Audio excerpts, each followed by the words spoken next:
ശബ്ദഗാംഭീര്യം നിലച്ചു. ടോണി വട്ടക്കുഴിക്ക് വിട.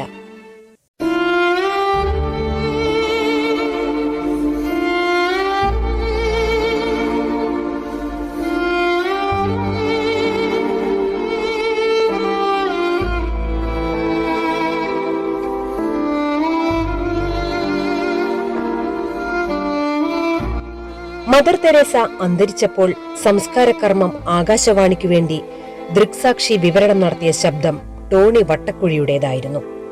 മദർ തെരേസയുടെ മൃതദേഹം കൊൽക്കത്തയിൽ പ്രദക്ഷിണം നടത്തുമ്പോഴും സംസ്കാരം നടത്തുന്നതുവരെ ഇതേ ശബ്ദം ശ്രോതാക്കളുടെ കണ്ണുകൾ ഈറനണിയിച്ചു. ടോമിൻ ജെ തച്ചങ്കരിയുടെ വാഗ്ദാനം എന്ന ക്രിസ്തീയ ഭക്തിഗാന ആൽബത്തിൽ KS ചിത്ര, സുജാത എന്നിവരുടെ ഗാനങ്ങൾക്കൊപ്പം വചന ശബ്ദം ടോണി വട്ടക്കുഴിയുടേതായിരുന്നു.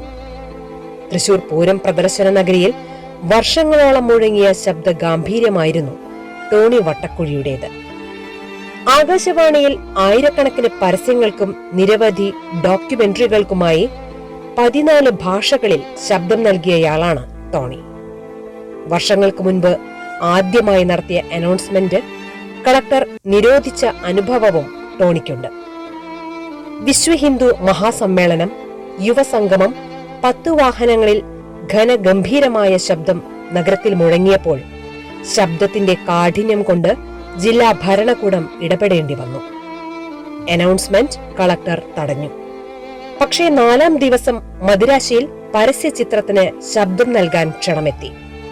അതൊരു തുടക്കമായി.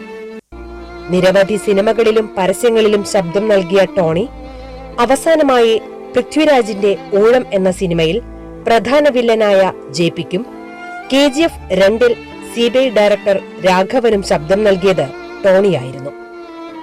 സാംസ്കാരിക രംഗത്ത് സജീവമായിരുന്ന ടോണി വട്ടക്കുഴി തൃശൂരിലെ Regency Club, Banerjee Club, Lions Club, Amballur Palm Breeze Club എന്നിവയുടെ സാരഥ്യം വഹിച്ചിട്ടുണ്ട്.